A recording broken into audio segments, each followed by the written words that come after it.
Void Bastards is a roguelite FPS developed by Jonathan Shea, development director of System Shock 2 and BioShock, in which you must travel through a debris-filled nebula in search of parts to activate your FTL engine, leave the system, and return to civilized space. In pursuit of this goal, you'll be boarding derelict ships, fighting off mutated citizens and security systems, and scavenging for supplies and the items needed to progress. If you die, anything you might have found on your current mission is gone, as well as most of your supplies, so how long you stay aboard a ship is a matter of risk management. On top of that, you have a limited supply of oxygen that can only be replenished a few times at special terminals, so you're on a timer either way. Once you've collected everything you can find, it's time to return to your personal shuttle, the Steve. This is where you'll be navigating the nebula. It's also here where you can turn components you found into parts, and parts into useful items. Travel is done through a node-based map, each jump to an adjacent node costing you 1 food and fuel. If you've ever played FTL Faster Than Light before, then the map probably looks pretty familiar. There are a few key differences. For one, the lower you go, the more dangers you'll face, both in and outside of the abandoned ships. Horizontal distance means nothing and you can't revisit nodes. The rightmost portion of the screen gives you loads of information on any node you click on. You can see what kind of enemies you'll be fighting as well as any hazards or benefits you'll find aboard. You can also see what sort of items you'll be able to collect. This isn't just so you can prepare for what's to come. Even if you land on a node, you don't actually have to board it. So skip anything you think isn't worth your time, and that's pretty much it for what you'll be doing. If you're like me, then the Steam page might have given you the impression that the game has a heavy emphasis on crew management. You're not going to be doing any of that. I doubt it was intentionally misleading, but words like lead and employ gave me the idea that I'd be finding NPCs to add to a non-existent team. They just meant that in typical roguelike fashion, when you die you restart as a new character. Odd wording to me, but I'll let you be the judge if I was reading too much into things or it really was a bad description. I've already spoken too much about a mechanic that was probably never intended to be in the game though, and I haven't seen anyone else bring this up, so it's probably just me. So instead I'll move on to something that pretty much everyone mentions when talking about the game, and that's just how beautiful it looks. The game wears inspiration from classic comic books on its sleeves, with panel layouts for cutscenes and menus, floating text sound effects, thick, powerful lines, and vibrant but flat colors. It's a look plenty of games have tried to emulate, but I can't think of any that have done it so well. At least any that aren't a 2.5D fighter by Arc System Works. A lot of cel-shaded and similarly stylized games have a tendency to look washed out, but Void Bastards' use of saturated colors gives the world a sense of weight and presence. Even things that really shouldn't look that much better do. 2 gray lockers with a green indicator light, but Void Bastards manages to make it look so much more appealing. Functionally, the art style works wonderfully as well. Designs are concise, enough so that the game is easily readable even as you're running down hallways, weaving through enemies, and dodging attacks. It's not a busy style, but there are plenty of details, both large and small, that it's far from plain. My only real complaint about the game's visuals is that all the clutter around the ships makes finding objects on the ground difficult, even with the generous shimmer they give. Though I suppose that could be intentional, a way to make you approach the game at a slower, more perceptive pace. There are also dark spots on the ground that resemble oil spills common in ships, but that's a pretty minor complaint. Still, it can be pretty easy to mix up the two when you're sprinting down corridors. On the other hand, you're not going to be confusing different enemies. They all have unique enough silhouettes that's easy to tell who you're fighting, even at a distance. But you're not going to need to see who you're fighting to recognize them. That's thanks to the distinct set of sounds and voice lines that each type of enemy has. If you're listening, you're pretty much always going to hear them before seeing them. Better keep that one closed. Voice acting is decent with notable example of the Stanley Parable. WCG imposes severe penalties for self-asphyxiation. Reprising his role as smarmy British bureaucrat, though the pirates are a bit of a standout for me. It's just unfortunate that you'll be coming into contact with them so infrequently that you'll only catch a few lines here and there. I assume they have lines for most section of ship, but they're so easy to avoid on the Nebula map and so deadly in combat, I wouldn't know. The more basic enemies you fight sound like they're purposely meant to be annoying rather than threatening. But I mean, that still means they're pretty annoying, and they really like to start talking once combat starts. Actually, all of the audio for combat is pretty bad. Attacks sound anemic, both yours and your enemies.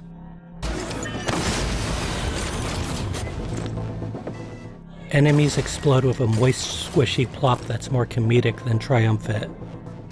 Even the self-destructing enemies pack so little bass in their deaths, it's easy to forget that they're the hardest hitting things in the game.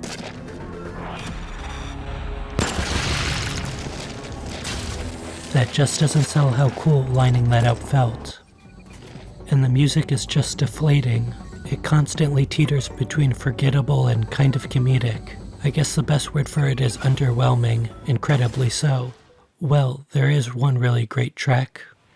It's only used for pirates, so again, you're not going to be hearing it much.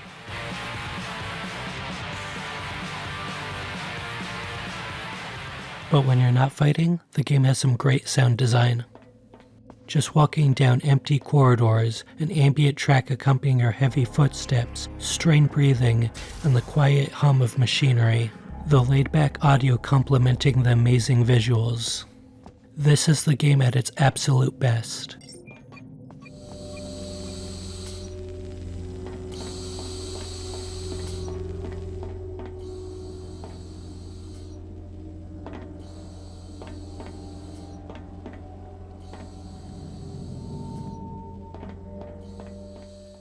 I have a lot of footage of just walking around or staring out into space.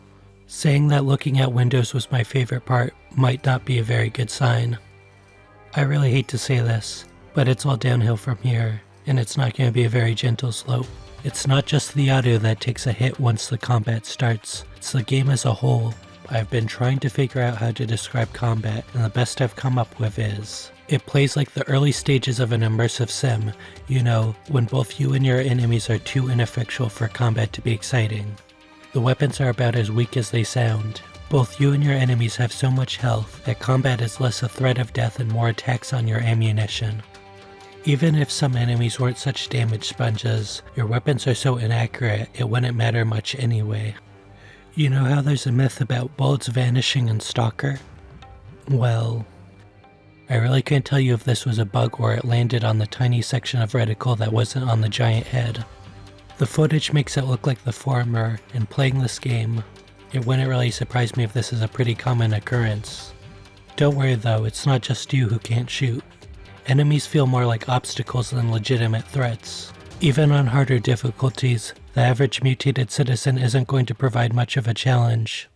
In summation, take the shotgun. There's a reason why it's in half my footage.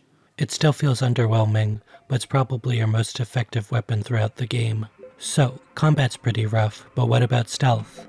After all, you have some of the Thief alumni working on this. Well, the first character you start out as will randomly alert enemies to your position. Whether intentional or not, the game has already taught the player a valuable lesson. Stealth is not viable. It's too inefficient and unreliable to be used for the majority of the game.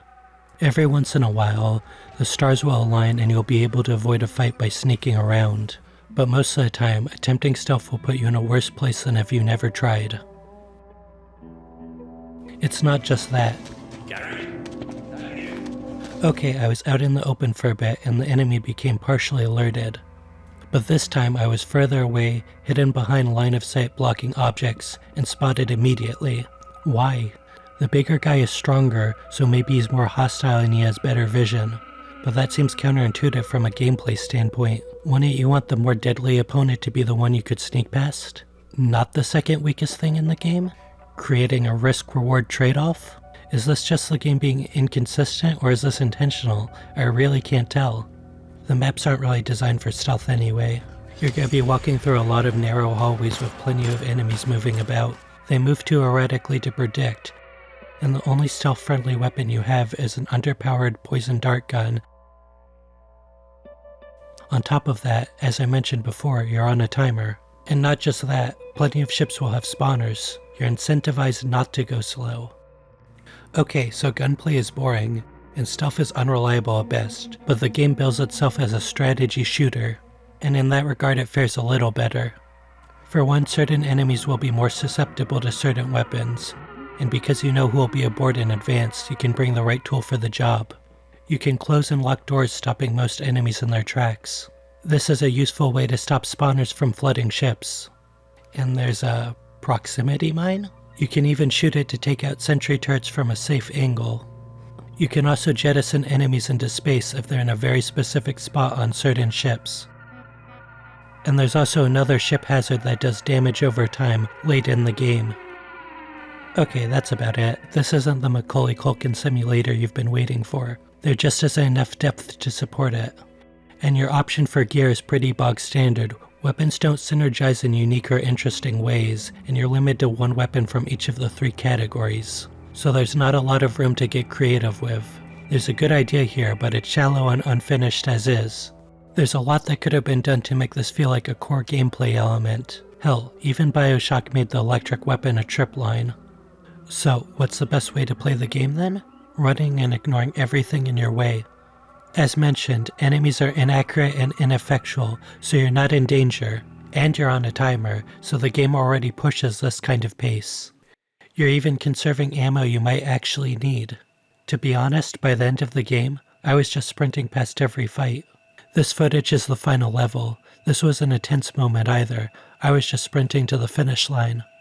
It's easy and gets the game finished faster, so why wouldn't I play this way? The only thing you're really missing is some loot on the ground, and you can always find more on the next ship, and who really cares if you're not using it? Components are only useful to a point. Well, I guess that means I have to talk about the survival elements now. When the game says it's survival, it means survival horror without the horror. Your main concern is preserving ammo. Health doesn't heal between missions either, but through travel or waiting in place. Or the red chips which heal you to full. Food and fuel are so plentiful that by the end of the game you won't have to worry about supplies. It's such a passive problem anyway. It just feels shallow. On higher difficulties you'll find fewer supplies, but that's not adding needed complexity or nuance to the mechanic, just making it more tedious. I know what ifs can be a dangerous path, but I can't help but feel like the lack of crew was a missed opportunity. After all, the survival mechanics are so minimal, they're borderline inconsequential. Wouldn't it be interesting to balance dwindling supplies with the benefit of a larger group? And instead of restarting as a random character whenever you die, you could only be able to play as a member of one of your crew. As is, death is such a slap on the wrist that there were times I would just brute force a problem by sending prisoner after prisoner at it. I don't fear death beyond how much time it makes me spend collecting ammo. I almost forgot to mention the obligatory trait system. It's underwhelming and poorly thought out. Near every single positive trait seems to exist solely to make an otherwise obnoxious part of the game bearable. Your accuracy is terrible? Here's a trait that lets you shoot like every other FPS. Doors unlock painfully slow? There's a trait for that too. Items oddly hard to pick up? Magnet feet. I'm not even exaggerating, and you can bet there's a trait that lets you reach this without jumping. It makes it so the only interesting traits are negative, and you can easily remove those with genetic therapy boosts on certain ships. So unless you're purposely making the game harder on yourself, you won't see much of them. The Nebula map also has storms that can rearrange one of your 3 trait slots, so characters can end up with widely different traits than what they started out with.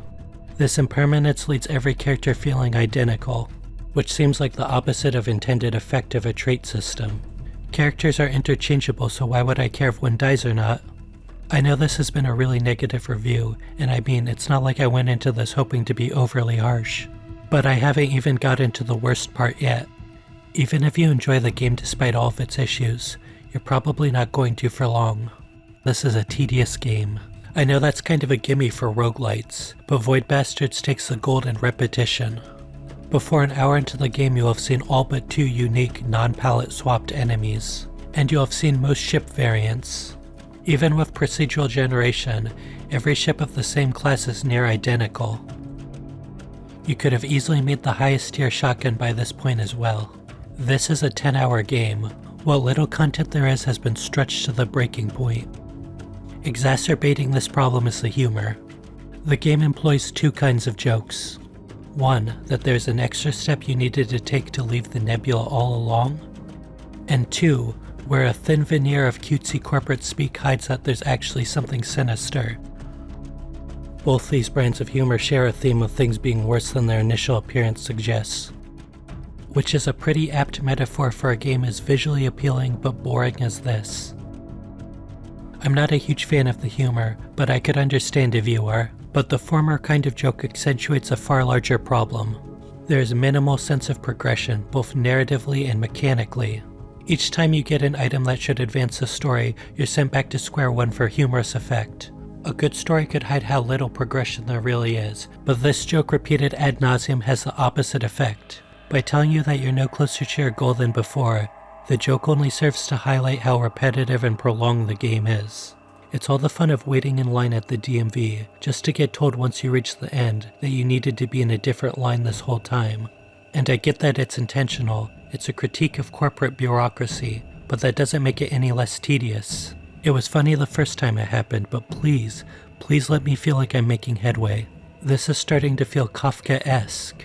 Even the player character seems more exacerbated by this all than worried, like they want the game over just as much as I do. All that said, I really don't know who I'd recommend this to. If you want a rogue-lite shooter, there are far better options out there. As is, the shooting is imprecise, dull, and lacks any challenge or feeling of impact. Player agency doesn't feel meaningful when every option is a mixture of ineffective, shallow, and underutilized. So I wouldn't recommend it to the immersive sim crowd. If you enjoy the humor, you'll be disappointed to find there isn't a whole lot of it, and what's there is infrequent and spread thin across a lot of repetitive content. The game is beautiful, but even then you can only enjoy it at its pace, your oxygen meter constantly ticking down. Well, I can see this being something you play when you have a quick 15 minutes to kill at least. As a time waster, it probably wouldn't feel too tedious either. I really wish I had more positive things to say. This is a game in desperate need of mechanical depth. The production values are great, but everything else feels like a proof of concept rather than a finished product. Anyway, if you're still interested in buying it, I'd definitely wait until there's a sale. There's far too little unique content to justify a $30 price tag. Sorry if this came off as overly negative. It gets pretty good reviews on Steam, so I'm kinda curious to hear what people who like it think.